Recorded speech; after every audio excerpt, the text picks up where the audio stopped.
Let's try a shot. Good enough. That was close. Let's try another one here. Try another one. That's good. I like this wind blowing like this because that's just like out in the woods. I want to practice just like it's going to really happen. Perfect. Pretty close. All right. Okay.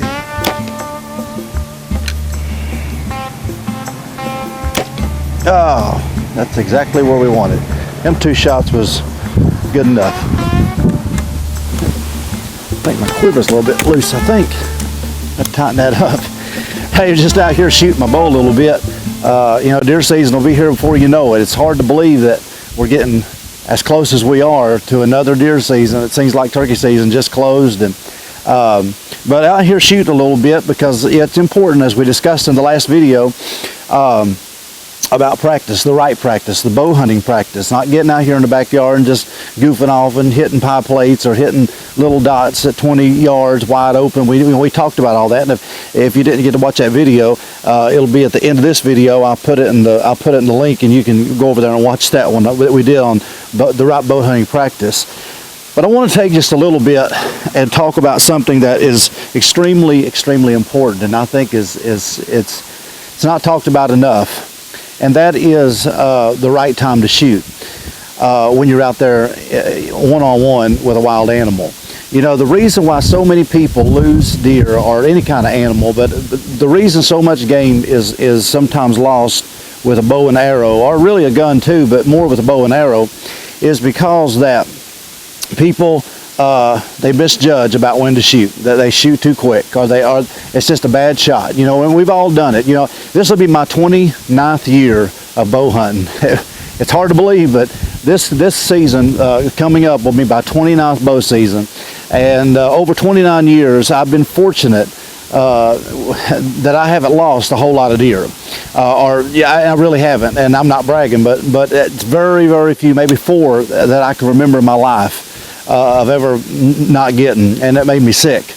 And a couple of them times was back in them years when I was young and stupid and started hunting with the old mechanical style broadheads when they first come on the market. You know, everybody thought that was going to be the Cas Meow, you know, and I remember going to them broadheads for a couple of years though, and started losing deer and hitting them, and the blades was just breaking, or they wouldn't open up, or it was just terrible. And so I went back to fixed blade and solved that problem. But that made me sick, you know, losing a deer. And there's been a couple of times when it's just been, you know, a bad shot, and maybe you just run out of blood, or maybe the rain. I remember one time the rain washed my blood trail out, and I looked and looked and looked. It just made me sick. But what happens in a situation like that, you learn from it. And even though it makes you just heart sick because you love these animals and you don't want to be out there shooting stuff and not finding it, because you respect these animals, right? Or you should. You want to learn from each mistake, and I can tell you that the times that I've made a bad shot, it's because of something that I did, and it's probably because it was just in error. So now I have, I've let a lot of deer probably I could have slung an arrow at and probably got in the kill zone, but I just let them walk because I just didn't feel totally confident. So I think it really helps before you sling an arrow at any living thing that you make sure that it's the right shot. Now, I'm not saying they, have to be broadside at 20 yards. If you practice a lot and you can do a quarter and away shot and you're really good at it, or you can do maybe a kneeling shot under a limb or something, you've practiced that shot and you feel super confident in doing it, then that's your call. But for me, I want them broadside and I want them right. I want everything the way I want it. It's my hunt. I get to call the shots. And somebody says, well, you're going to lose a lot of deer like that. You're not going to maybe be able to get. Well, that's all right. Because in them situations when you're not confident, you know what? It's best to let it go. You can hunt it another day. It'll come back through. There'll be more deer come through. So I'm going to talk in this video just for a minute about when to make the right shot. Okay? Number one, you got to be confident. If you're not confident, if you're even second guessing yourself when you're out in a tree stand or on the ground, you're out there on one-on-one in a live hunting situation, if you're even second guessing yourself about a shot, don't take it. Listen to your gut. Don't take it. Don't make a mistake of pushing something that you're not 100% confident that you can make. If you're only confident at 20 yards broadside, you wait for a 20-yard broadside or under. If you're confident at 30 yards and under broadside, you know that's what you need to take. You don't need to be taking those 35, 40-yard shots if you're not totally confident in doing that. If you're not confident in shooting through a little bit of brush because you're not practicing brush, you just shot targets out like I'm doing today, right out in the wide open field, and you not practice shooting through stuff that maybe a little, you put your target up in some little bitty brush and shoot through it during the off season, and you ain't confident you can do that, then you don't need to be taking brush shots. So you need to be confident in the shots you take, and you only build that confidence by practice, practice, practice. It goes back to the right kind of practice we all talked about. Okay, so make sure you're confident. Number two, and this is so important, most people miss their mark and wound an animal and not find it is because they shoot too quick. And what I mean by that is, hey, they just see this deer and their adrenaline's going, their adrenaline's pumping, and they're just, oh my God, I gotta, and you know what? They just shoot because they're afraid that deer is going to get a little bit closer and smell them, and it's going to run off, and they're going to have to shoot this deer before it gets up. You know what? If the wind's right, and you've done your homework, your wind's right, and you're downwind, everything's right, listen, that deer is going to come on in. I can't tell you over the last 29 years how many deers I've seen at 30 yards that I could have bow shot easily, but because I was patient and because I just sat still and didn't move too much and just watched and been patient, they come on into 15. And I would rather take a 15-yard shot than a 30-yard shot all day long, because your chances of killing that animal and hitting it in the right place goes way, way up. At 30 yards, even through the woods, a lot of things can happen. I mean, there's a lot of stuff that can go wrong at that kind of distance. It's a good shot. 30 yards is a good shot, but I'd rather have them at 15. So it goes back to being patient. And when you're sitting there and you got your bow up and that deer's coming in and you're sitting there going like this and your adrenaline's going, you got the little shakes going on, just be patient. Don't freak out. Don't just rush a shot. Don't let that deer just get out in a half broadside. Maybe he's a little bit quartering to you, but he's almost broadside, and you say, oh, that's good enough, and you shoot. Because what's going to happen is that deer's going to move. Maybe he moves a little bit and you're just this much off, and this much right here can cause you to be in a lot of trouble. A bow hunt is a game of inches. We've always said that, and it's true.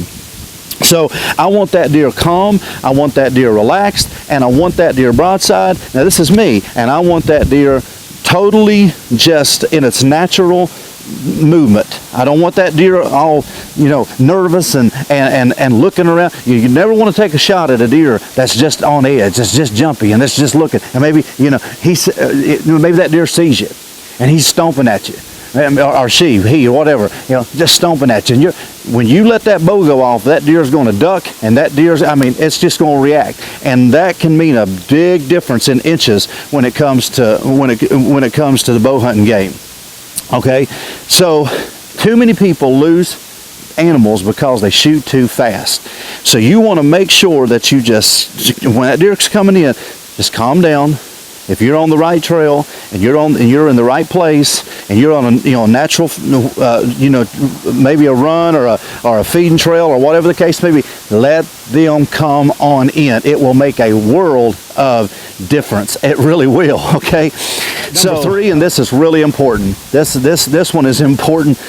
I mean, the importance of this just goes beyond just about anything we've talked about, and that's right here. Make sure that before you ever set foot in the woods, that your broadheads, if it's fixed blade or expandables, but make sure they're brand new blades. Don't be trying to resharpen blades, and don't be trying to, hack up, blades that you've been shooting and trying to save money. Listen, there is no money on the face of the earth that is worth maybe losing the buck of a lifetime, or even if it's just a half-grown doe or a doe. You want to make sure that all your blades on your broadheads is brand new and factory sharp and razor sharp. That's why for 20 years or over, I have been shooting 3-blade Muzzy broadheads because the blades are interchangeable. I keep the furrow points, I keep everything right. I just change the blades. I have practice blades, and then I have hunting blades. And if I don't have hunting blades, I go buy brand new ones and I replace them. I never get in a tree stand with blades that I've tried to resharpen. I don't care how good your air sharpener is. Don't fall for it. Listen, don't do it. Get you brand new factory sharpened blades, because it's going to make a difference. When you hit an animal with a razor sharp factory sharp broadheads, and you hit that animal in the right place, double lung, heart region, that animal's going to be dead in 10-15 seconds or less, and that's what you want. And fortunately, I have had that experience for 29 years of watching them fall from the tree stand. You know, not every time, but 95% of all the deer I've shot, they fall within 100 yards or less, because I wait for the right shot and I use factory sharp broadheads. It pays to make sure that your equipment is right. I can't express that enough. Hey, take a moment, subscribe to this channel, and just click that box in the lower right-hand corner, and I really appreciate if you would do that. And also come over to our Facebook page. Just go to the link in the description and click that link, come over to my Facebook page and join me there and like the page, and I really appreciate you doing that for me, all right? Hey, I hope to see you in the next video. We're going to be talking about more bow hunting stuff as the weeks go on. Check out our new website that's going to be coming up really soon. I'm going to give you some more information about it in the next video, and hopefully we'll have it up and running really soon. But make sure to subscribe to this channel. Thank you. I'm going to get back to shooting.